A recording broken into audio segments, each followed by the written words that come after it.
Desde los tiempos de la antigua Roma ya eran contratados soldados auxiliares, muy bien remunerados, los que llamaban los mercenarios.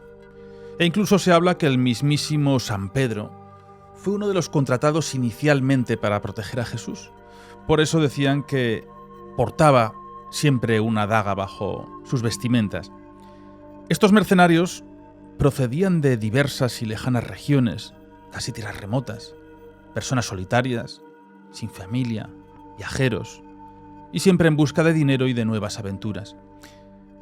A día de hoy, estos grupos tienen un papel muy relevante y muy significativo en todos los conflictos armados, sobre todo lo que estamos viendo, y siempre rodeados de un halo de misterio y de enigmas debido a esa naturaleza clandestina de los operativos o extraños contratos que se dan por parte de los países. Figuras ambiguas y controvertidas que no suelen demostrar ninguna lealtad a una nación en concreto, y siempre rodeados por un gran secretismo con sus acciones y que solo son conocidas por unos pocos. La guerra moderna. Noche de Guerra S.A. Comienza Abismo.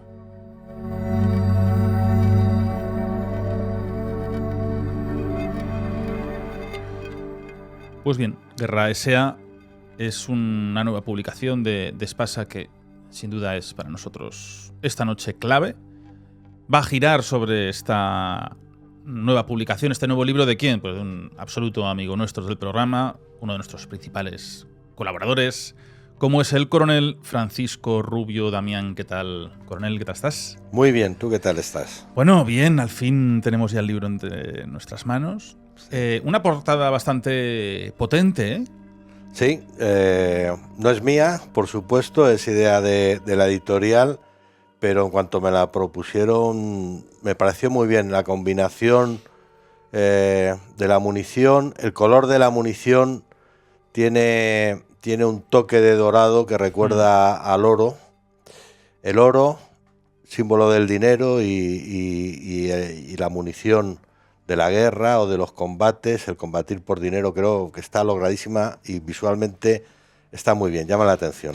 ¿Qué te ha dado por...? Bueno, escribiste la guerra de los robots, y los robots en el campo de batalla, en el campo de todo lo que concierne a ese futuro de lo que es la propia guerra, que nos pareció muy impactante, ¿no? Es decir, bueno, es que ahora ya no va a haber guerreros, sino que va a haber robots, o por lo menos se van a utilizar todo el sistema de drones, incluso esa especie de humanoides que también van hacia las batallas, y ahora pues tenemos la privatización de los conflictos armados.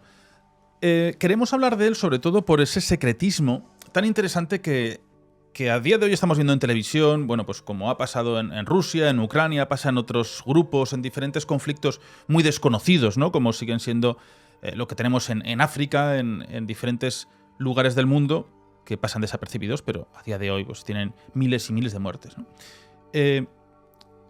¿Está cambiando mucho el campo de la guerra? Sí, sí que está cambiando. Lo estamos viendo en Ucrania, y en Ucrania es simplemente una etapa más de un proceso en cambio. Está cambiando porque la tecnología, estamos viendo una época en que la tecnología está desarrollándose de una forma extraordinaria. Los avances tecnológicos que actualmente se producen en 10 años, antes pues se producían en decenios, incluso en siglos, ¿no? No había habido esta falta de estabilidad tecnológica o científica, yo creo que en la historia de la humanidad. Y como bien sabes y muchas veces te gusta apuntarlo, y es así, la guerra, los conflictos armados participan de lo último de las tecnologías, de las nuevas tecnologías, incluso de tecnologías emergentes. Es muy interesante cuando nos escribes de guerra, del campo de batalla. Tú realmente siempre has estado en operaciones especiales en el ejército español, has dirigido diferentes misiones a lo largo del mundo, has estado en infinidad de países y claro, realmente es tu visión desde el campo de combate. No es solamente esa teoría que nosotros leemos pues, en estudios, en documentales, en artículos, sino que tú sí que has visto cómo se va modificando, cómo va cambiando, cómo va variando y cómo muchas veces los países lo que buscan es el efecto, que no ocurra ese efecto body bag, el de las bolsas de cadáveres, que tanto en su día, en la guerra de Irak sobre todo, tantísimo daño hizo, por ejemplo, a Estados Unidos, que fue uno de los motivos que casi llevó a la retirada, ¿no?, de muchos ejércitos, porque al final venían con centenares de muertos de regreso a ese país. Y esa forma de guerra, claro, nosotros la guerra ahora mismo pienso que sí que se está conociendo bastante bien con todos los medios que están en Ucrania, que están en diferentes fronteras de Rusia, y vemos cómo es ese día a día. Pero la clandestinidad de diferentes estamentos, diferentes grupos, creo que todos tenemos en mente que la privatización de los mercenarios, lo que conocemos como mercenarios, son grupos muchas veces de personas que contratan de forma individual o ahora de forma colectiva, o diferentes empresas que parece que ya están completamente legalizadas, y es esa sociedad, esos estados, los que están contratando a las empresas para que hagan, no sé si ese trabajo sucio, no sé si un apoyo a sus tropas, o si simplemente lo que hacen es encubrir diferentes actos porque ese país no puede hacerlos por su bandera. Sí. Pues hace un poco de todo. Parte de lo que has dicho es legal, es perfectamente legal, te podrá gustar más o menos, pero contratar empresas para que te den servicios militares a zonas de conflicto, entendiendo por estos servicios de apoyo a las operaciones, imaginemos pues suministros, logística, mantenimiento de material, de equipo, abastecimientos, elaboración de inteligencia incluso, o ayuda a la decisión de los comandantes, pues eso te podrá parecer más o menos bien que esté en manos o esté apoyado por empresas privadas, por personal civil, pero es factible y digamos que está de acuerdo al derecho internacional y al derecho de la mayoría de las naciones. El problema es que estas empresas, que son empresas legales, que están constituidas con sedes en distintos países y demás, pues a veces se emplean para la otra parte que has dicho, que ya empezamos a entrar en el lado oscuro, ¿no?, de esta privatización, y que es la razón de ser, por ejemplo, de mi libro. Si todas las empresas funcionaran como he dicho hace un momento, pues bien, pues no sería cuestión a debatir. ¿Qué pasa? Que hay países que están empleando, aunque a veces circunstancialmente y otras veces ya por sistema, estas empresas, pues para tener una presencia armada que ellos puedan negar. Por ejemplo, Rusia lo ha hecho en Libia. Rusia en Libia ha empleado contratistas militares, que es como se llaman a estos mercenarios, entre comillas, para pelear con un determinado bando sin que el Estado ruso esté implicado, y ellos negando la mayor. Nosotros aquí no estamos participando, ¿no? Eso es una manera de tener una acción bélica, armada, en un conflicto y negarla, ¿no? Otra opción, otras acciones para las que se emplean, pues es también lo has apuntado, para hacer cosas que no se deben de hacer, es decir, para actuar fuera de la ley. Ya no es decir, yo no estoy participando en este conflicto, sino aquí estamos haciendo cosas que no se pueden hacer. Estamos hablando de torturas, de crímenes, de violaciones de los derechos humanos, etcétera. Nosotros, todos, creo que hay imágenes en estas últimas guerras que a mí me sorprendieron, que acuden fanáticos de la guerra. De diferentes países acuden personas, exmilitares, expertos en seguridad, en tiro, y que buscan ese fanatismo de la guerra, el poder disparar. Y en este caso, creo que Ucrania, no sé si se ha dedicado a pagar a estas personas, pero sí que aparecen por diferentes ubicaciones en estas batallas. ¿Eso se consideraría un mercenario? Sí, bueno, un mercenario sí se podría considerar un mercenario. Depende si está integrado o no en las fuerzas armadas, en los ejércitos del país.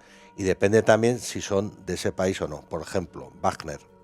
Vamos a ir al lado de Rusia, que es el más conocido, luego vamos al otro, si te parece. Wagner, los Wagner son rusos.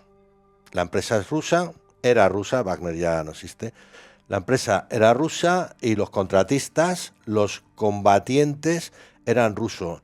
Y además, en el frente de Bakhmut estaban constituidos como una unidad dentro del despliegue de las fuerzas rusas. Es decir, son civiles, son de una empresa privada, pero están integrados en un despliegue militar y son de la nación a la que están sirviendo. Por lo tanto, no se le puede considerar mercenarios clásicos, ¿no? No son esos mercenarios que decían que se venden al mejor postor o al que pague sus servicios, ¿no? Se venden, están peleando por su país. Es una nueva modalidad de mercenario que si nos vamos al derecho internacional no sería así, pero podemos entender que no son. Pero entonces, ¿eso es como una ampliación, como un nuevo tentáculo de un ejército o de un país? Sí, es que es así como han funcionado en Ucrania. Wagner en otros países en África no ha funcionado así. Pero en Ucrania han actuado de esta forma. Luego las unidades internacionales que participan en el lado ucraniano están integradas en las Fuerzas Armadas de Ucrania de una u otra manera. Luego tampoco, en cualquier caso son combatientes legales. Se les debe considerar combatientes legales. Luego, si le quiere llamar mercenario o no, ya es cosa de cada cual. Según el derecho internacional, pues no serían mercenarios. ¿Wagner a día de hoy ha desaparecido por completo? Ha desaparecido porque ha cambiado. O sea, Wagner, la empresa militar privada al servicio exclusivo de Rusia, de la Rusia de Putin, porque hay que recordar que nació en 2014, en Ucrania precisamente, y siendo una empresa privada con un dueño, Yevgeny Prigozhin, que era un empresario, ha desaparecido. Ahora el nuevo Wagner, que le han cambiado hasta el nombre, ahora pertenece, ahora se les llama cuerpos expedicionarios y pertenecen a la inteligencia y al ministerio, a la inteligencia militar y al Ministerio de Defensa, según cómo actúen, ¿no? Y se van a integrar en lo mismo que estaban haciendo. Pero ¿cuál es la diferencia? Que ahora son parte del Estado. Ahora no son una empresa privada. Entonces las circunstancias cambian totalmente. ¿Y cómo les pagaban? Porque pues, realmente ahí todo el mundo tenía que tener un salario. Les pagaban y bien.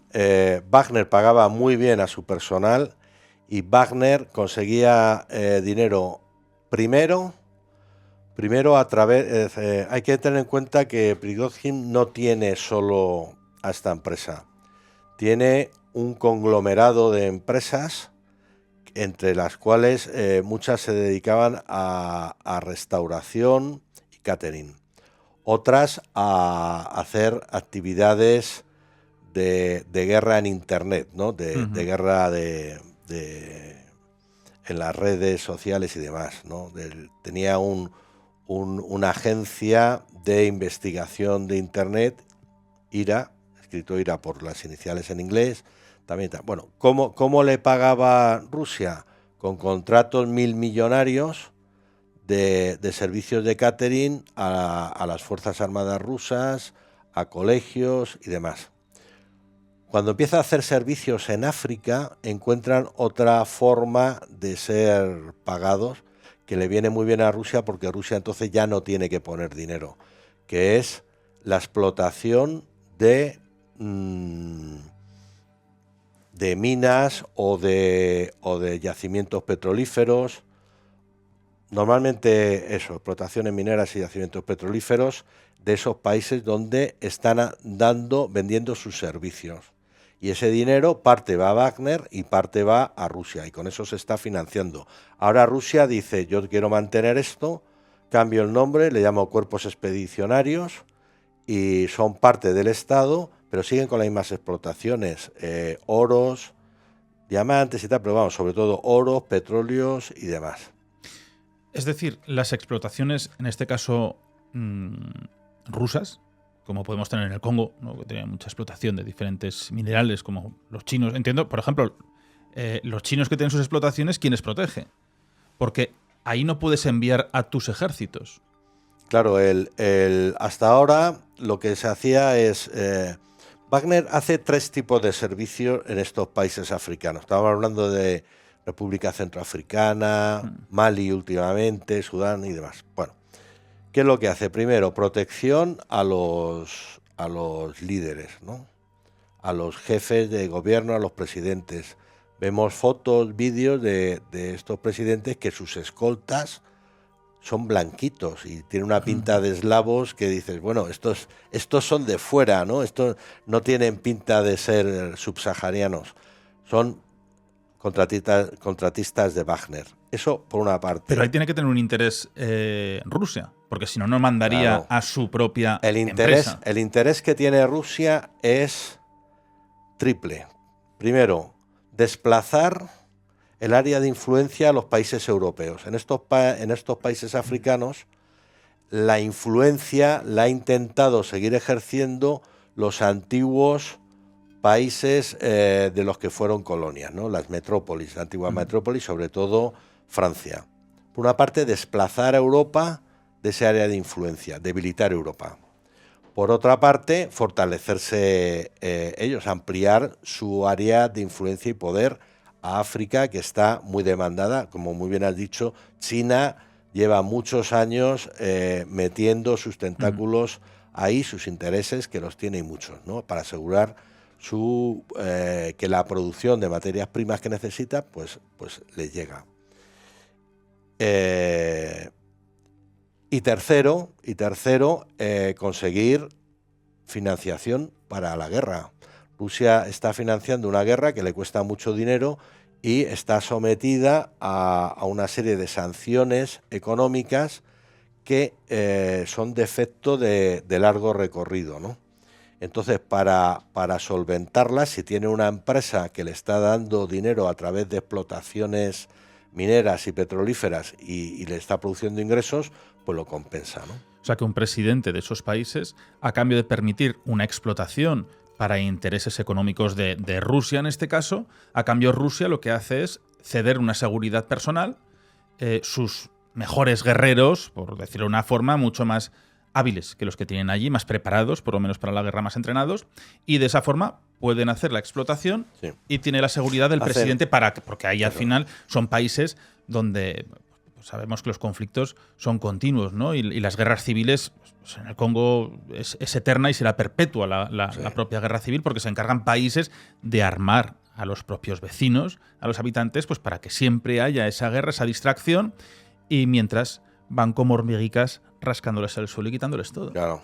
Pero no solamente hacen la protección de los presidentes, los líderes políticos y demás, sino también entrenan a los ejércitos de estos países que tienen necesidad de ser entrenados, se encuentran con muchas dificultades para luchar contra los distintos movimientos terroristas y subversivos que hay en los países, y en algunos casos, por ejemplo en Mali, también participan en los combates junto con estos ejércitos nacionales. O sea, 3 cosas. Te doy protección, entreno a tu ejército y además, si hace falta, en determinadas condiciones, combato con tu ejército. Entonces proporcionarán armamento. También, claro. Porque esa es la cara B, claro. Eso es lo que a nadie le interesa que se sepa. Claro. No se sabe... Los hombres de la guerra, ¿no? Que les llaman. No se sabe, en realidad sí se sabe.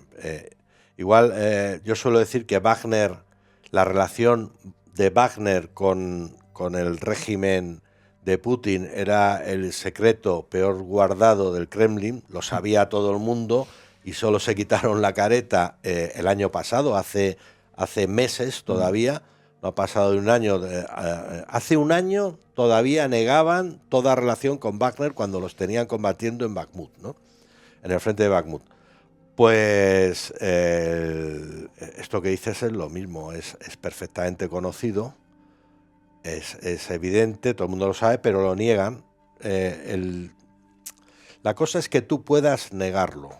¿no? Que no tienes relación, que eso no tiene nada que ver contigo, y luego, si puedes y quieres, lo demuestras, ¿no? ¿Y un país como España podría contratar empresas de este tipo?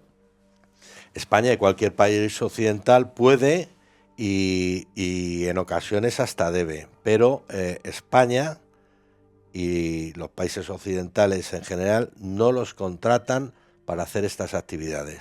Los contratan para apoyar las operaciones, por ejemplo, para proporcionar seguridad a las bases militares que están en una zona de operaciones, pues eso te libera personal militar para dedicarlo a otras actividades, ¿no? O para apoyo logístico, o para transporte aéreo, para todo lo que te he dicho antes, para catering, para dar de comer a las unidades. Todo eso se puede hacer, lo podrían hacer los propios militares, pero esa capacidad muchas veces se ha perdido. Los ejércitos se han reducido muchísimo en los últimos años, en los últimos decenios, a raíz de, sobre todo, de la caída del muro de Berlín, del desmoronamiento de la Unión Soviética, y los ejércitos occidentales llegan hasta donde llegan. Entonces, una manera de mantener las operaciones es que determinadas actividades que no son específicas del combate, pues las hagan empresas privadas. ¿Y empresas de combate en España tendríamos? No, no tendríamos y no tendríamos que tener tampoco. Porque eso implicaría el que contrata una empresa de combate, como es de lo que estamos hablando, implicaría o que tiene pocas unidades o que no tiene un entrenamiento acertado para combatir en esa batalla, o carencias del propio ejército. Claro. Cuando tú contratas una empresa privada para una operación militar es o porque te falta personal, porque te faltan efectivos militares, o porque tienes carencia de una capacidad específica. Es decir, tu ejército no sabe hacer determinada cosa, no es capaz de hacer determinada cosa que te puede hacer una empresa. Esa falta de capacidad puede ser porque no te interese. Por ejemplo, Reino Unido, el abastecimiento aéreo de combustible lo tiene externalizado una empresa privada. ¿Lo podría tener? Pues sí, lo podría tener, pero la RAF, su Fuerza Aérea, no tiene esa capacidad porque han decidido no tenerla. Prefieren pagar a una empresa que le haga ese servicio. Es un servicio militar, pero normalmente se hace en zona que no es peligrosa, se hace en los itinerarios a zona de operaciones. Entonces los cazas, bueno, pues se ponen detrás de estos aviones que les hacen el reabastecimiento en vuelo y siguen. Bueno, por Reino Unido este reabastecimiento lo hacen civiles. ¿Qué pasa? Que estos civiles en realidad es gente con formación militar, todos lo sabemos, ¿no? Las empresas, prácticamente todos los que trabajan en estas empresas tienen formación militar, o policial, provienen de cuerpos policiales o de ejércitos. Y además la jubilación militar en España es bastante joven. Sí, en España en general, en todos los países, salvo los oficiales, ¿no? Que es más amplia.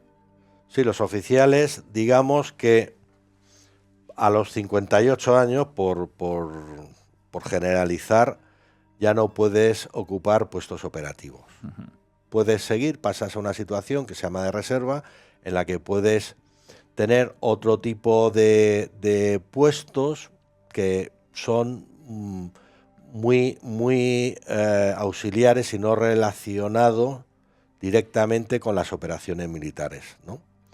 El personal de tropas, sin embargo, pues muchísimo antes son licenciados, por decirlo así, ¿no? Sí. Muchísimo más joven, pasan se retiran, y son gente, pues en muchos casos, con una capacidad y un conocimiento, están entrenados, están preparados y son muy válidos para muchos trabajos relacionados con la seguridad armada, por ejemplo, ¿no? Es gente que sabe manejar armamento, que sabe de muchas cosas, de mantenimiento, pues de helicópteros, de temas de abastecimiento y demás, y gente con una formación, ¿no? Cuando hacemos programas sobre ejércitos, siempre hay comentarios, ¿no? Y hay veces, esto sí que me gustaría hablarlo contigo, porque hay como una corriente que apuesta por la desmilitarización de un país. Y siempre dicen, bueno, pues que estando en un Estado miembro, estando en Europa, que es innecesario que se sigan manteniendo los ejércitos, que se sigan manteniendo este tipo de... Ahora estamos viendo la obligación, ¿no? En otros países que están replanteándose la obligación con la mayoría de edad de que la gente tenga una formación militar, pero sí que sigue habiendo esta corriente de que dicen que es absolutamente innecesario que haya ejércitos en países como es la Unión Europea. ¿Esto qué podría conllevar? Bueno, esta corriente de pensamiento es fruto de que desde la Segunda Guerra Mundial prácticamente en los países de la Unión Europea, porque en Europa sí que ha habido guerras, no hay más que irse a los Balcanes, ¿no? O ver lo que pasa en Ucrania ahora, ¿no? Pero bueno, digamos que en los países de la Unión Europea no ha habido guerra en su propio territorio, porque esto, en mi opinión, se debe a dos cosas. Primero, a la pertenencia a la OTAN,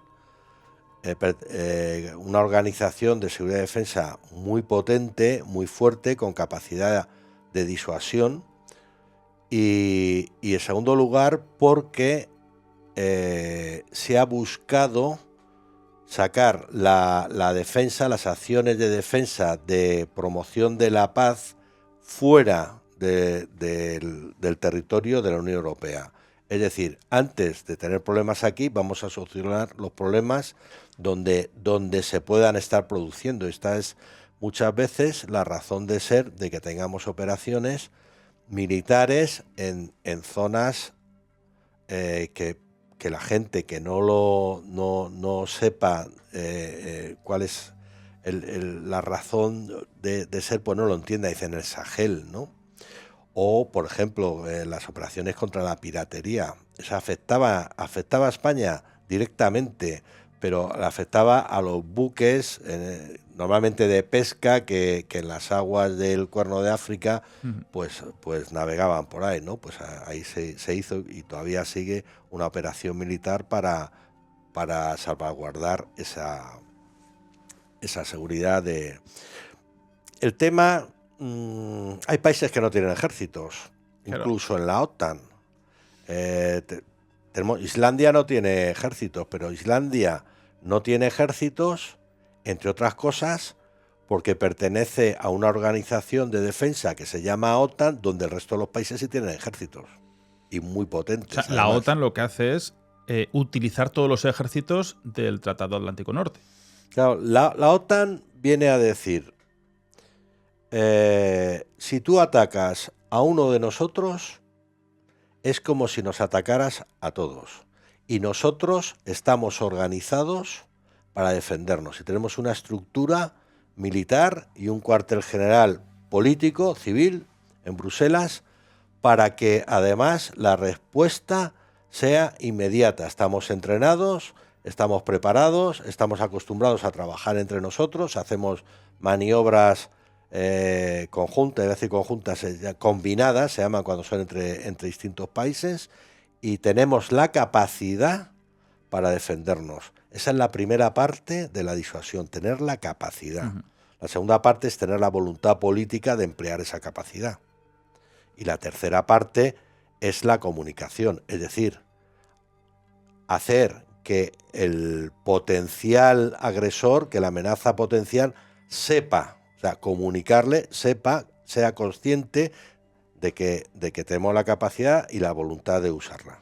¿Y si España se quedase sin ejércitos, quedaría expuesta o sería protegida en este caso por la OTAN? Bueno, porque al final es una tierra que es limítrofe con otros continentes y es la más expuesta en cuanto a cualquier invasión fuera de Europa. Sí, bueno, España es, junto con Portugal, es una península dentro de una península, porque Europa y hay que mirar los mapas de vez en cuando, es una península de Asia, y dentro de esa península hay otra península ya en el extremito, que compartimos con Portugal, y efectivamente en ese aspecto somos un territorio extremo. Somos el extremo sur, hay otros extremos que también están muy expuestos. Nosotros estamos expuestos por el sur y hay otros que están expuestos por el este.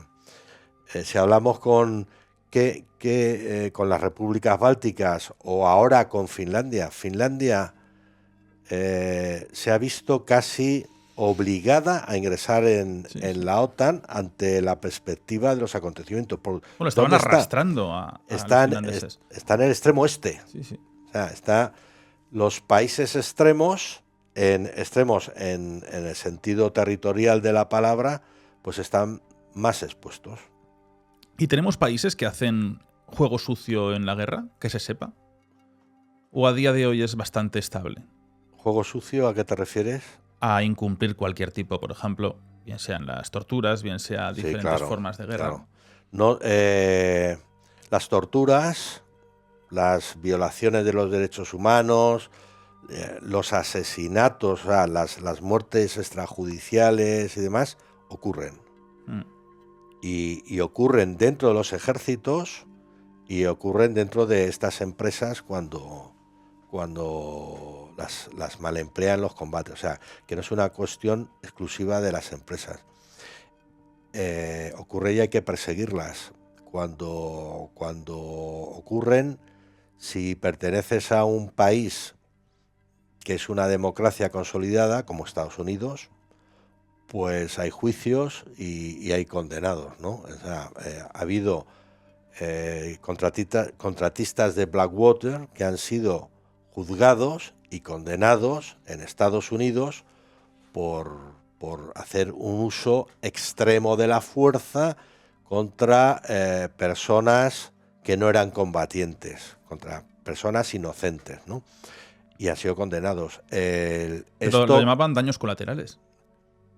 No, sí y no. Daño colateral es: yo voy a bombardear un objetivo que es claramente un objetivo militar y puede ocurrir que en ese bombardeo mueran civiles.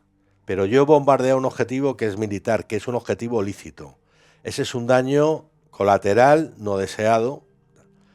Pero cuando tú estás haciendo la protección de un convoy, como hizo Blackwater en Bagdad, y ante una sospecha de que quizás parece ser o crees que tienes una amenaza, empiezas a disparar y matas a 15 personas y luego resulta que que eran civiles, que no había ninguna amenaza, que te has equivocado. Eso no es un daño colateral porque no es un objetivo lícito. Tú has hecho un uso innecesario y extremo de la fuerza, de una fuerza letal. Y eso se juzgó y se condenó. Esto lo ha hecho Wagner, lo ha hecho muchas veces, sobre todo en África. ¿Pero quién les juzga a ellos? Pero esa es la diferencia. Claro. Rusia no les va a juzgar a ellos por haber hecho. A ellos no les han juzgado por esto. Esto ha ocurrido, está documentado y no han sido juzgados.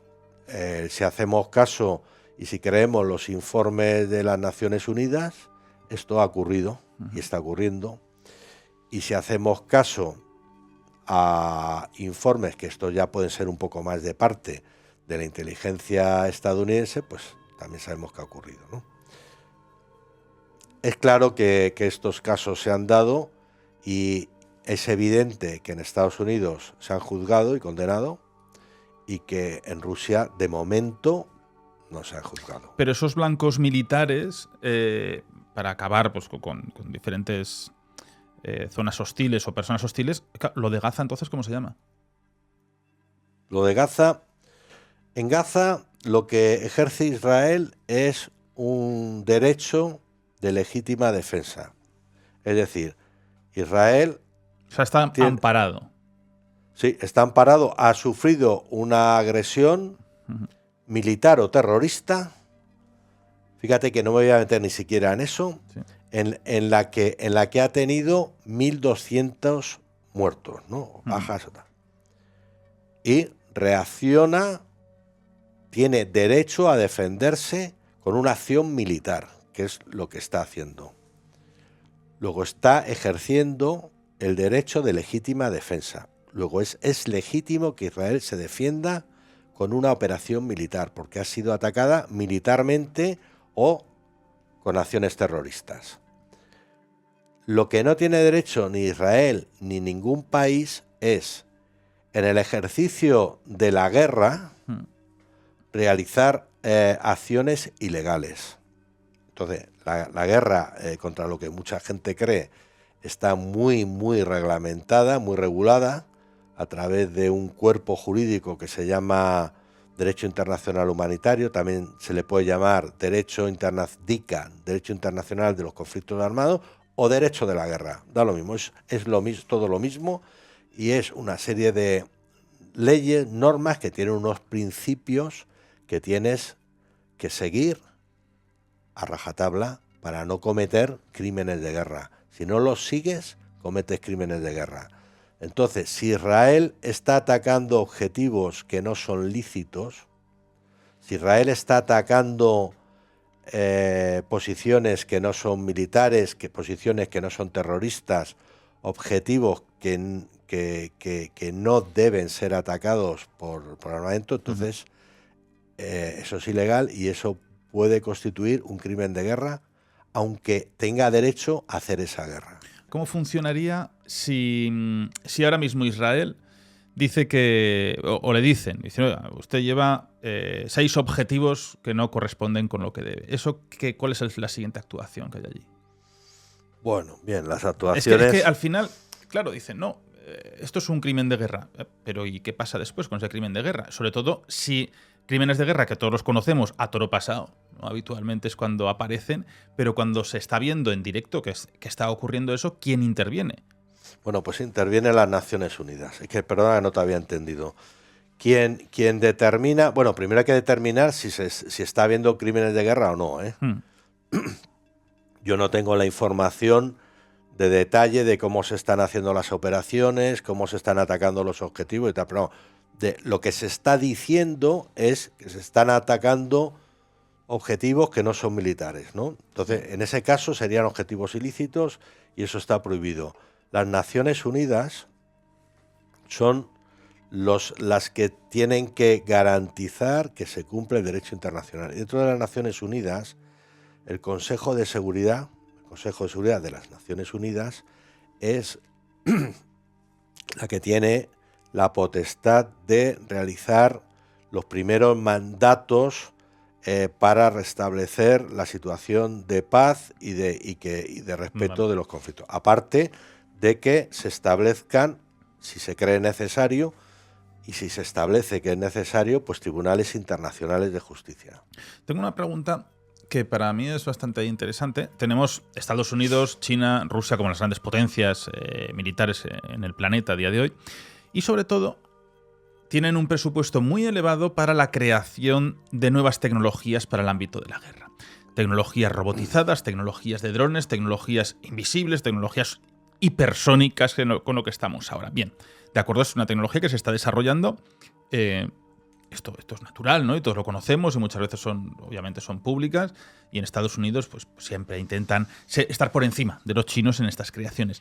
Claro, esta tecnología la puede utilizar solamente el ejército, o si este país contrata a una empresa de guerra, le puede decir, oye, tengo estas armas, tengo estas cabezas nucleares, tú puedes hacer uso de ellas, porque eso sería el grandísimo peligro de todo esto. Claro, es un peligro. El problema de las... Que imagínate que a Wagner coge Rusia y dice, oye, tengo aquí 100 cabezas nucleares. Pues tú puedes hacer uso si lo ves necesario de ello. Es que eso, si esa empresa se entiende que es la absoluta confianza para un país, es como una extensión de su propio ejército. Wagner ha sido una extensión del ejército o de la acción exterior armada de Rusia. Pero eso no significa, ni mucho menos, que en ninguna circunstancia le hubieran cedido el uso de armamento nuclear táctico siquiera, ni de lejos. Eso está súper controlado, no hay ningún país que no lo tenga bajo llave. Claro, eso lo decide, en el caso de Rusia, Putin y solo Putin. En el caso de Estados Unidos, pues el presidente, esas cosas, como comprenderás, las consecuencias son tan brutales, tan fuera de control que ese uso no se cede. Es cierto que Wagner ha sido una extensión de la administración rusa. Es cierto que empresas privadas se han empleado para utilizar armamento tecnológico. Blackwater ha estado empleando drones para la CIA en Afganistán, ¿no? Los tendría que haber empleado los operadores de la CIA, o incluso haber pedido la CIA apoyo de las Fuerzas Armadas para emplearlo. Bueno, pues emplearon a una empresa privada, pero es otra cosa. Un dron tiene la capacidad que tiene, y lo que estamos hablando, armamento nuclear, estamos hablando de una categoría totalmente distinta, ¿eh? Claro, pero Estados Unidos sí que puede cederles esa tecnología a cualquier país, es decir, oye, mira, yo he creado este tipo de arma, pero al final, claro, son empresas que tampoco puedes generar una fiabilidad máxima hacia ellas. No, y las empresas tienen otro control. Yo no soy partidario, lo saben muy bien, del empleo de empresas militares privadas. Creo que se deben emplear de forma muy excepcional, cuando no quede más remedio, porque necesites una capacidad que no tienes o porque necesites efectivos que no tienes. Y además con carácter temporal, mientras solucionas el problema y refuerza. La prioridad tiene que ser los ejércitos. Los ejércitos nacionales están constituidos de una forma que por formación, por principios, por dependencia orgánica administrativa, que son más controlables, y sobre todo que no tienen criterios de empresa. Tú claro. no puedes hacer la guerra, por hablar así en estos términos, perdona que te lo diga de esta manera, con criterios comerciales. Claro, pero si llega, por ejemplo, el Estado Islámico y coge una gran empresa de estas, si tuviesen la solvencia económica, pues esto no es caro, es lo siguiente, ¿no? Pero dice, bueno, pues mira, esta dotación económica a cambio de estos objetivos. Sí, bueno, hay una empresa, al final, la empresa, lo acabas de decir, la empresa busca ser empresa, pero claro, aquí se busca que la empresa no busque ser empresa, sino que busquen cierta humanidad, pero tú sabes que luego las empresas lo que buscan es un beneficio máximo económico. Sí, bueno, las empresas, claro, y es lícito que busquen ese beneficio. Por eso, porque es lícito, yo no soy partidario de emplearlas en conflictos armados. Pero las empresas, si cumplen la ley y cumplen con el derecho nacional del país al que sirven y del país donde están actuando, y del derecho internacional, si se meten en cuestiones de conflictos armados, están dentro de la ley, y te gustará más o te gustará menos, pero no es nada problemático desde el punto de vista de las relaciones internacionales. Puede ser problemático para los ciudadanos de ese país, que le guste más o le guste menos, que se contraten empresas para llevarlas a una zona de conflicto. ¿Te ha costado mucho recopilar toda la información sobre esas empresas, muchas veces ocultas? Bueno, me ha costado tiempo, porque sabes que lo he estado compaginando con otras labores, pero es sorprendente la cantidad de información. Es que esto cada día se va actualizando, ¿eh? Sí, sí. Y seguro que desde que lo enviaste a imprenta hasta hoy, algún cambio ha tenido que haber. Sí, pocos cambios, porque antes de que se publicara, yo esto lo acabé en junio, y claro, pasó en Wagner, pasó lo que has contado al principio creo que lo has contado, ¿no? Lo de la marcha a Moscú, de los Wagner y demás, y luego lo del derribo del avión con el dueño y toda la cúpula de Wagner. Bueno, pues eso lo tuve que actualizar y mojarme en cuál sería el futuro de Wagner, y la verdad es que gracias a Dios he acertado, porque dije que Wagner ya no sería lo mismo de ninguna de las maneras, que podría cambiar de nombre o no, pero era una empresa con un liderazgo muy personal, muy particular, de un liderazgo económico, logístico y operativo, 3 personas clave que murieron al derribar, al caer el avión en el que volaban de Moscú a San Petersburgo. Esa empresa ya no podía ser igual, y además se había perdido buena parte de la ventaja que daba, que era el que el gobierno de Rusia podía desligarse de ella y decir: yo no tengo nada que ver con esta empresa. Lo han estado diciendo hasta mayo del año pasado, cuando estaban combatiendo ahí en el frente, ¿no? Y todo el mundo lo sabía. Porque este conflicto, ¿tú crees que acabará el de Rusia a Ucrania o hasta que no ceda Ucrania esto no va a finalizar? Bueno, el conflicto, no hay ningún conflicto que no acabe. Este conflicto, esta guerra va a terminar, y terminará con un acuerdo. Lógicamente, todo apunta a eso. El problema es determinar cuál es esa situación de acuerdo en el cual las dos partes puedan considerar que no que está bien, porque desde luego nadie va a conseguir sus objetivos. Rusia ya no va a conseguir los objetivos. Rusia invadió Ucrania para tener el territorio. Sí, para tener un gobierno títere, sí, y garantizada una serie de territorios. Bueno. Claro, pero no conseguirlo puede conllevar una pataleta del Kremlin. Porque puede no esta gente va con muchos caprichos y ahora mismo Europa tú ves que hay un nerviosismo tremendo y con mucha preparación hacia posibles acontecimientos. Es que el problema es que después de una agresión como la que ha habido, porque la invasión de Ucrania ha sido una agresión, ha sido ilegal, igual que hemos dicho, fíjate, Israel entra en Gaza porque ha sido atacado militarmente, ha tenido 1.200 bajas, ¿no? No es el caso de Rusia, y Rusia entra negándolo hasta el día anterior: no vamos a invadir, y luego entraron sin haber sufrido una agresión militar, ¿no? Entonces, Rusia no puede ganar la guerra. Lo que pasa es que probablemente Ucrania tampoco la pueda ganar.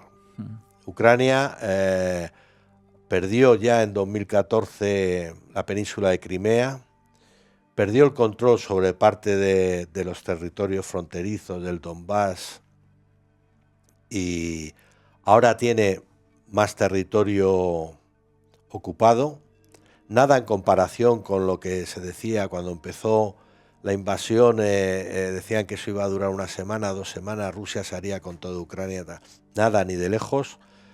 Hay que llegar a un acuerdo, y lo difícil es determinar qué posición final, qué situación final puede servir a las dos partes para acceder a una paz. Porque hubo miedo incluso a esos posibles aliados que podía tener Rusia, hubo miedo a China, hubo miedo a Corea, a diferentes países muy potentes también. Sí. Porque esa alianza, eso sería obviamente la puerta de lanzamiento a un conflicto bélico internacional. Sí. Rusia, más que aliados, tiene países amigos. Aliados, o sea, Rusia, me refiero a la Rusia de Putin. Aliados militares en esta operación como tal estrictamente no tiene, porque es una agresión ilegal desde el punto de vista internacional, y entonces desde esa perspectiva, pues Rusia es el paria, ¿no?, de esta situación. Entonces, por mucho que le apoyen algunos países, Irán le da armamento, China le está apoyando, India le está comprando petróleo, gas y demás, pero aliados militares no tiene porque es ilegal lo que ha hecho, ¿no? Entonces, lo que pasa es que es verdad que tiene amigos muy, muy potentes desde el punto de vista económico. Y ¿tú cómo ves el futuro? Yo siempre digo que Europa queda relegado, ¿no? Porque al final pues, no tiene una gran fuerza económico-militar para esto, ¿no? Porque teniendo esas tres grandes fortalezas, Estados Unidos, Rusia, China. ¿Esto cómo lo ves a corto plazo? Porque Estados Unidos ahora está bastante apaciguado. Estados Unidos tiene lo que tenemos en todas las democracias, que cada cierto tiempo hay elecciones. Entonces, el avispero se agita. Es complicado tener una visión tranquila a largo plazo, tal como la que puede tener un país donde no hay elecciones ni libertad política como China, ¿no? Entonces, en ese aspecto, China tiene una ventaja, ¿no? Puede planear, puede esperar, puede no tener prisa, ¿no? Estados Unidos pues tiene un presidente que dentro de un tiempo pues se presenta, de unos meses, se presenta a unas elecciones y está condicionado por unas elecciones. Ni Putin está condicionado por unas elecciones, mucho menos China, ¿no? Entonces eso explica muchas cosas. En cuanto a Europa es una potencia en su conjunto, la Unión Europea, económica de primer orden, comercial también, pero en el mundo de las relaciones internacionales y la defensa no tiene el poder ni la capacidad de influencia, claro, acorde a su potencial económico y comercial. Y no solamente eso, quizás Europa esté perdiendo el tren de la tecnología. Siempre Europa ha estado en cabeza de todos los desarrollos culturales, de todos los avances científicos, tecnológicos, y en este cambio del que hablábamos, que es una vorágine, quizás por primera vez en su historia no está en la cabeza. El futuro de la guerra. Volvemos un poco a retomar tu primer libro. Los robots, los drones. Ahora estamos viendo, ¿te acuerdas que decían, bueno, esto va a ser dentro de muchos años? Pues dentro de muchos años, pasaron 2 años desde tu libro hasta que se están viendo estas tecnologías, estos inventos, que al final están las mejores mentes del mundo trabajando en crear estos inventos con unos presupuestos. Estados Unidos, su presupuesto es el mismo que el Producto Interior Bruto español. Entonces, claro, con eso puede hacer milagros prácticamente. ¿Y tú crees que el futuro de lo que tú estás viendo puede significar la retirada del soldado del campo de batalla? Totalmente creo que no. Porque el campo de batalla luego hay que controlarlo, pero sí es verdad que muchos soldados van a ser retirados del campo de batalla en el sentido de que van a ser sustituidos por robots, por inteligencia artificial y por plataformas teledirigidas. Eso es evidente y eso va a ser cada vez más. Para que esto es un proceso de muy largo tiempo, que vemos que va rápido, pero bueno, es un proceso. Del todo, yo creo que no, pero sí que va a haber una reducción significativa. Tú fíjate, para elaborar inteligencia, antes podías necesitar un montón de analistas que hicieran unos trabajos de recopilación de información. Eso te lo hace una inteligencia artificial. Claro. Fácilmente. Antes, para tener muchas plataformas aéreas, necesitabas, pues eso, en cada plataforma aérea, para tenerlo en cada caza, un piloto o 2 pilotos, ¿no? Ahora se están desarrollando sistemas que un piloto va acompañado de un enjambre de drones que le dan protección, apoyo, que trabajan para tal. Entonces tenemos a un piloto o 2 pilotos con escudos, con un montón de plataformas, ¿no? es verdad que el soldado, el militar humano, se va a ir reduciendo, como va a pasar en todas partes. En las empresas se va a producir y ya se está produciendo. Ya hay empresas que están sustituyendo, aparte de sus trabajadores, por máquinas. Pero se sigue sin solucionar el problema en caso de una bomba, ¿quién pulsa el botón? ¿Si la máquina o el ser humano? Es que es un problema muy gordo. Es que el botón, la tecnología ya hoy te permite que ningún humano pulse el botón. O sea, la tecnología te permite, y los aparatos existen, no se están utilizando todavía, pero los aparatos todavía son experimentales, pero funcionan desde hace muchos años, desde 2015, llevan ya casi 10 años, robots autónomos, aéreos, que son los primeros, siempre son aéreos, pues es un medio en el que hay menos obstáculos para moverse, ¿no? Estos robots autónomos que le puedes dar una misión y sin ningún control humano ir a la zona de objetivo, localizar el objetivo, determinar esto es objetivo o esto no, y eliminarlo y volver, eso existe. Ahí no hay intervención humana. Es un problema ético gordo, ¿no? Tú sabes que yo creo que debe de haber intervención humana. Sí, pero nadie se ha juntado todavía a arreglar todo esto. Sí, se han juntado a prohibirlo. Entonces, claro, como... Sí, pero no está arreglado. Es decir, bueno, y a no partir de ahora, la inteligencia artificial, ¿cómo va a funcionar? Claro. Porque hayas visto lo que ha pasado ayer o hoy, estos días, ¿no? Esa empresa que estaba dando criptomonedas a cambio de escanear las retinas de las personas en centros comerciales. Claro, los chavales creo que son 200 o 300 euros en valor de criptomonedas. Es que estás robándoles prácticamente el ADN, el DNI del futuro. Sí, claro. Sí. O sea, es que no hay nadie que frene esto. A ver, esto va mucho más rápido que las leyes. A ver, no se puede frenar. ¿Por qué? Pero por la velocidad también que lleva esto.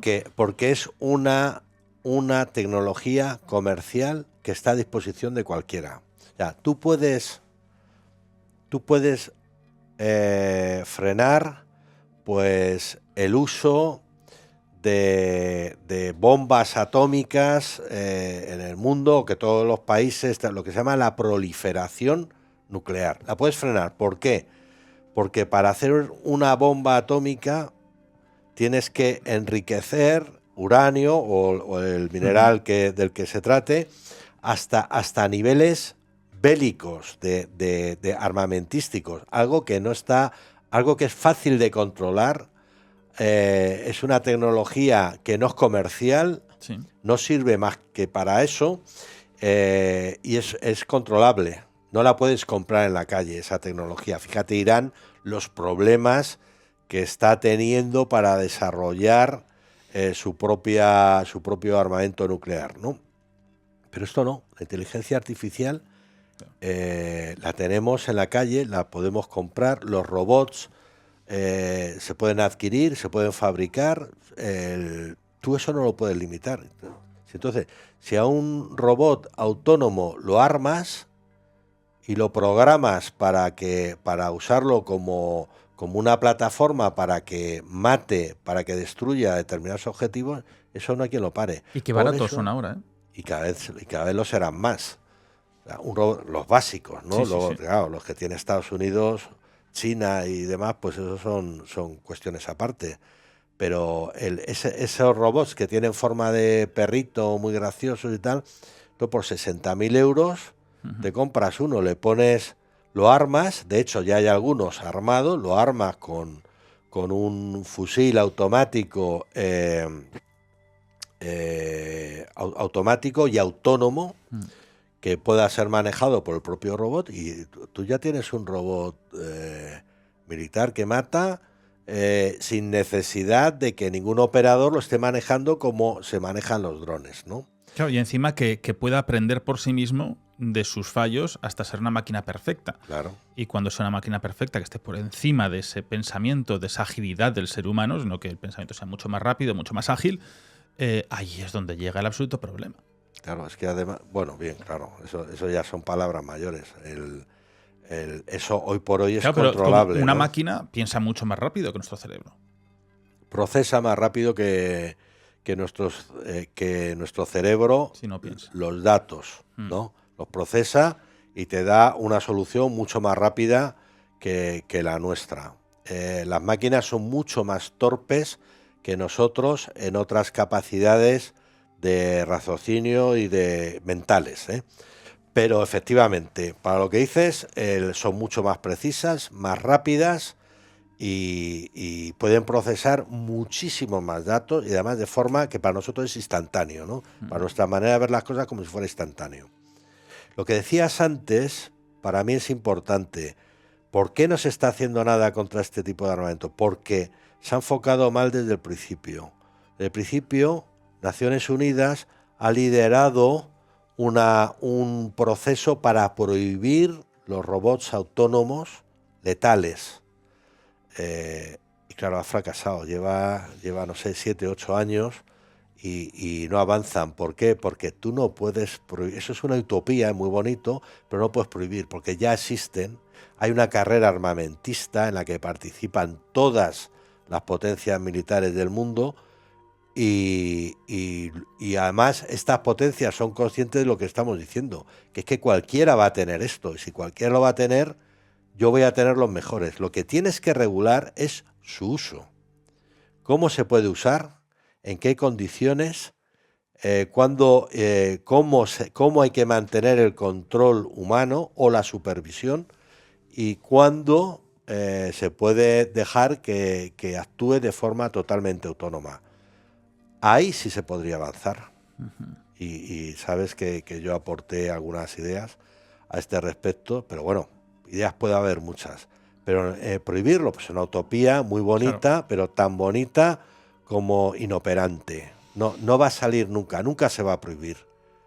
Es imposible. Coronel, el libro me parece que es más que necesario, ¿no? Aquí Editoriales Pasa, Guerra S.A., la privatización de los conflictos armados. ¿Y qué destacarías tú de todas estas empresas? Bueno, lo que destaco es el libro trata la parte problemática, trata la controversia, ¿no? Lo que realmente tiene que saber la gente que está ocurriendo. Me gustaría destacar que en su inmensa mayoría estas empresas son empresas legales que hacen lo que tienen que hacer bajo control de las normas y tal, y que la mayoría de los gobiernos que las contratan también las contratan para cuestiones lícitas. Yo particularmente no me gusta ver a civiles mezclados en los conflictos armados, pero puede ocurrir y ya lo he dicho varias veces. El problema es cuando estas empresas te proporcionan una herramienta para saltarte la ley, para saltarte el derecho de la guerra, para cometer crímenes de guerra, para actuar de forma impune. Puede haber gobiernos, los ha habido, que los han usado en alguna ocasión para estas cosas. Eso es lo que destacaría, que hay que ir, esto tiene que saberse y hay que actuar al respecto, lógicamente. Se me ha quedado en el tintero cuando vemos en esas guerras que aparecen esos, lo que he dicho, ¿no?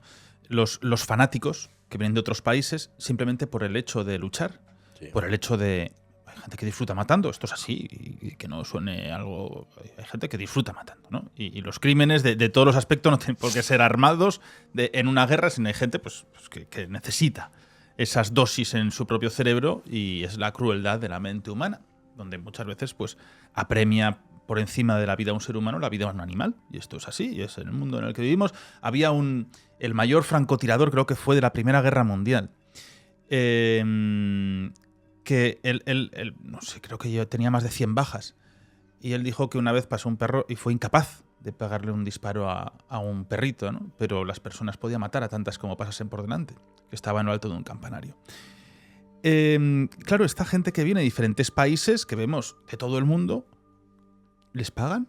¿O simplemente les dan un arma, porque claro, no van a llegar en avión armados. Alguien les tiene que facilitar las armas. Bien, sí, se les facilitan las armas y llegan en avión armados, porque si tú contratas una empresa para que te dé seguridad armada, esa empresa va con armamento y despliega en la zona y eso es legal. Y si tú contratas a una empresa para que combata en tu nombre, pero sin tu distintivo y sin tu bandera o con falsa bandera, tú le proporcionas el armamento. La falsa bandera, qué importante es en los conflictos. En Libia se han llegado a usar cazas sin ningún distintivo,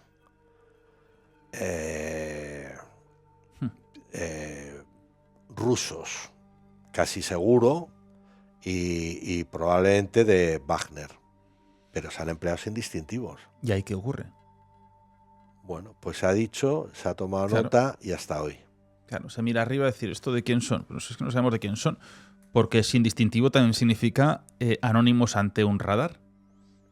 Sí, no, bueno, sin o sea... bueno, ni visual ni de localización. Sí, vamos, es emplear, vamos, si te refieres radar, que son indetectables, son detectables, lógicamente. Pero no aparece la matrícula del país. Claro, no sabes quién es, no tal, en fin.